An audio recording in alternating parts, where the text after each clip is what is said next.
All right, ladies and gentlemen, today is Monday, November 15th. It's 1:41 p.m. here in San Diego, California.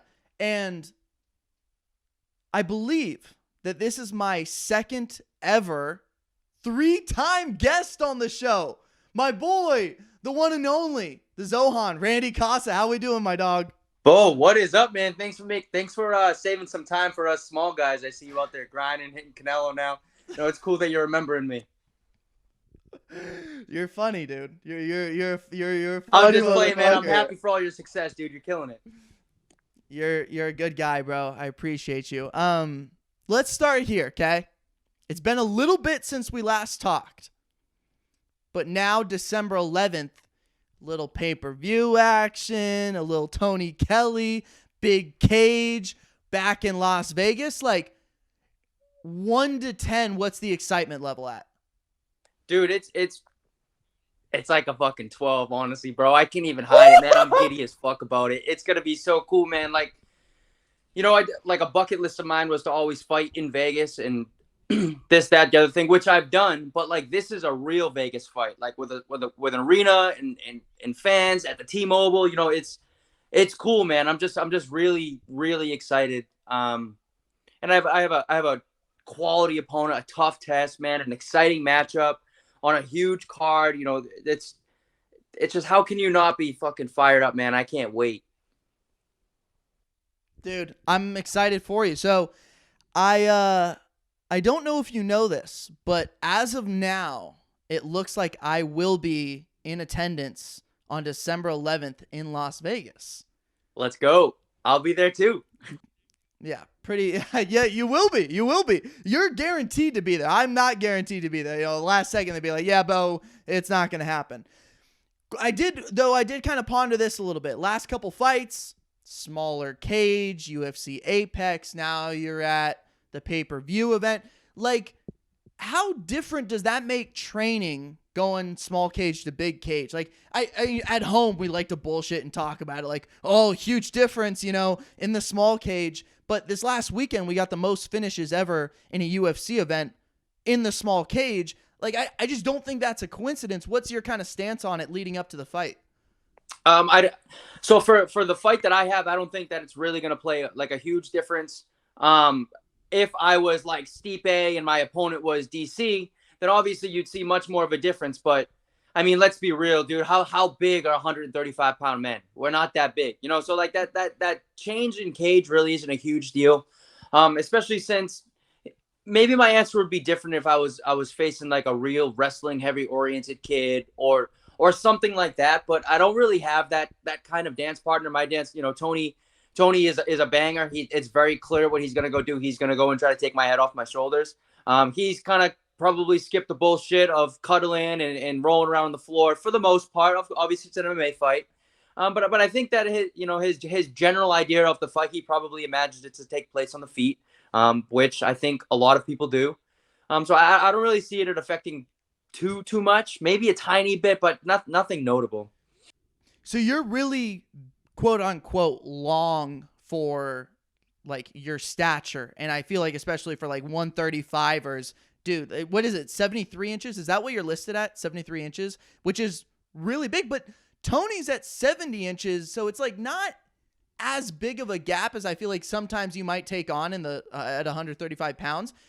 With Yanez, you went jab fucking maniac in the first round. How much of the jab decision against Yanez was like, oh, this is a good thing to do against Yanez, or is this something that I got good at and I just want to trust my own abilities?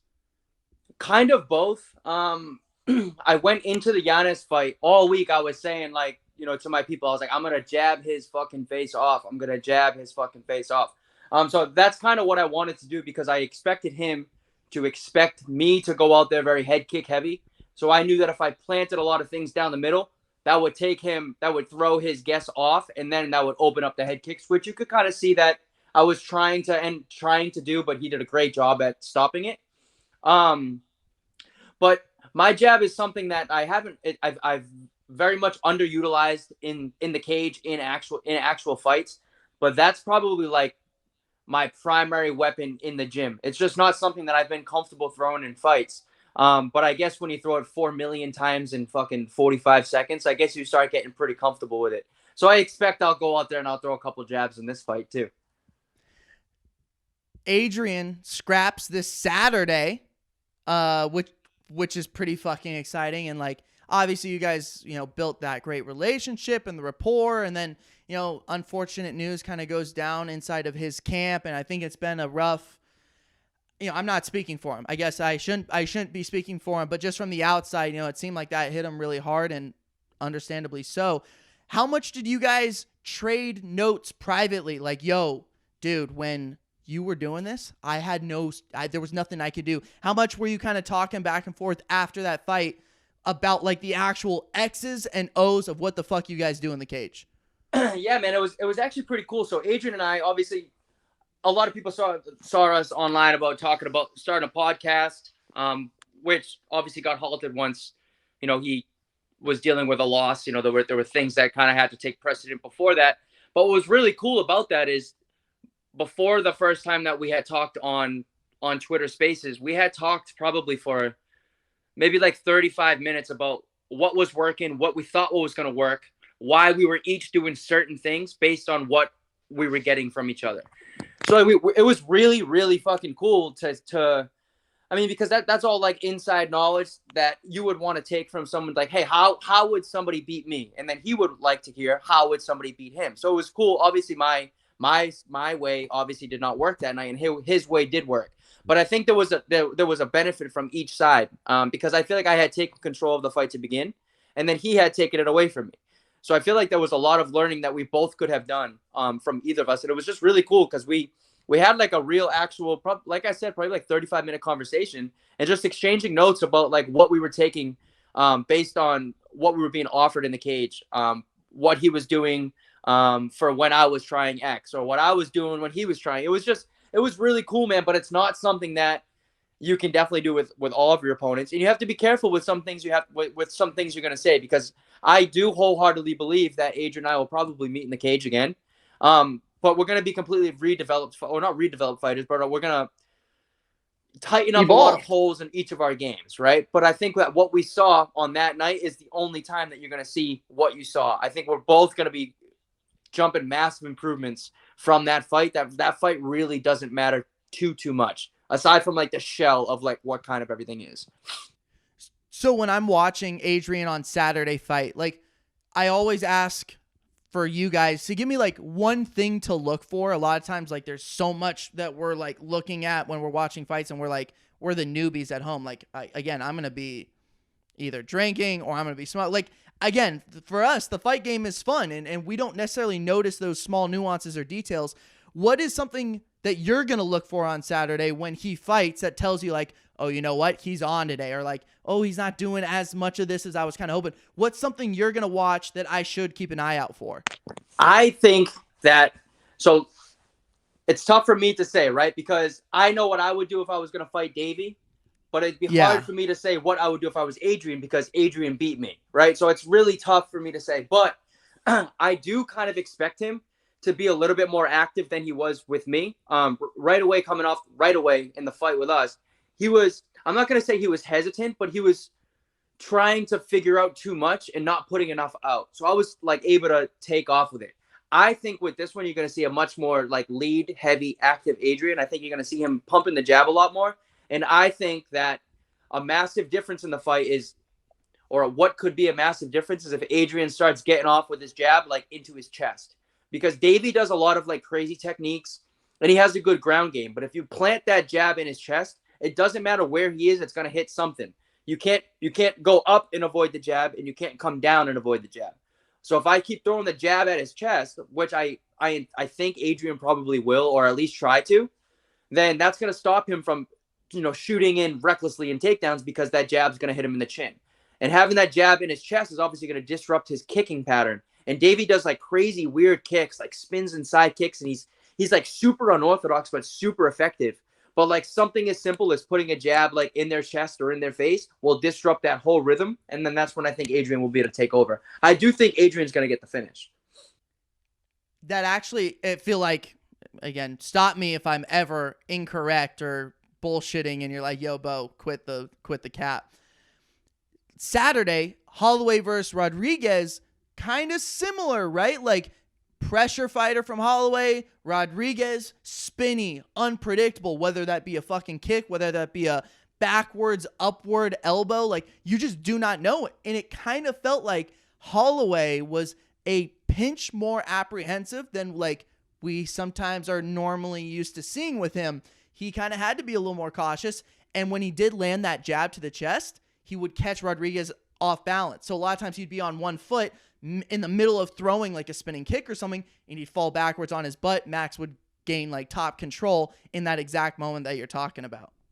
Right, exactly. I mean, it's a little bit different with Yair because he's a lot more crisp and a lot more like traditional martial arts than a guy like Davey. Davey's like a very like, and this is a non-derogatory or non-insulting way. He's like a very good like brawler, like barroom type fighter, like just super scrappy. Like nothing really makes sense, but it fucking works every single time.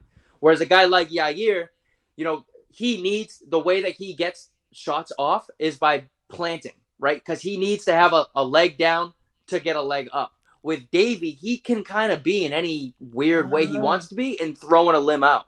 You know, so you do have to be a little bit more collected with a guy like Yair, but you can get away with a little bit more with a guy like Davey because he's off balance with a lot of the shots he's throwing, especially if you put something in his face. And if he's off balance, then there's nothing behind it because it's not like a real traditional style. You see what I'm saying? He's like really good at getting it done, but he's not the most technical savvy guy. He's fucking dangerous though. Dangerous Davey. And the name fits. You don't know this. I don't think you know this, nor do I think you approved it. But I did get an invite from your agent to a potential post-fight little soiree after party type situation. I don't know if you approved this. I don't know if you're even aware of it. I did get an invite though. I also received another invite to Sean O'Malley's after party the same night. Client, Vayner Sports. Here's the deal, Randy. I'm a fucking dork, okay? I'm an idiot. What are the do's and don'ts of this after party like nonsense? Like if I'm showing up to your party, if I show up to Sean's, like how do I look like not a fucking dork when I roll up there? Like, what are the do's and don'ts of the post-fight after party that, like, I need to be aware of as I walk in on December 11th? I'm not really sure. So, like, whatever my party is going to be will be a lot different than O'Malley's because O'Malley's fighting way late in the card, right? So O'Malley's party will be probably closer to, like, 10 p.m. or something like that when it's starting to get, like, wild.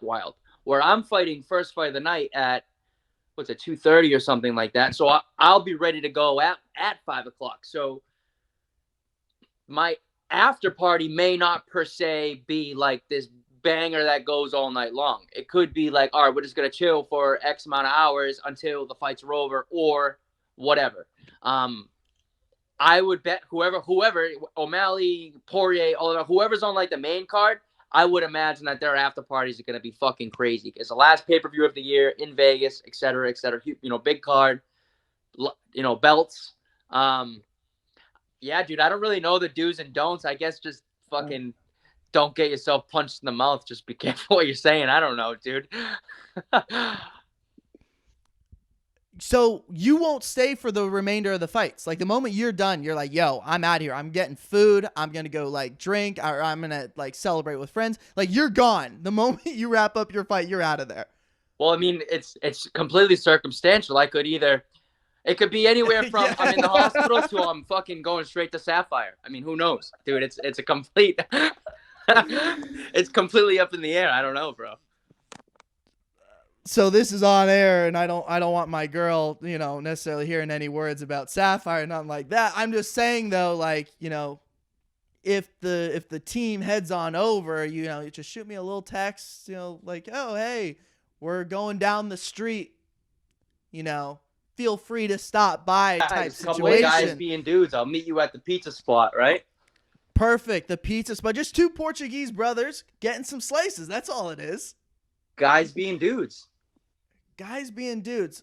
Is it against the rules to go to another fighter's after party that's in your division? I don't know, and I really don't give a fuck. Man, listen, I'll be the first one to say I do want to fight O'Malley, but I'm certainly a fan of O'Malley. If that's where this is going.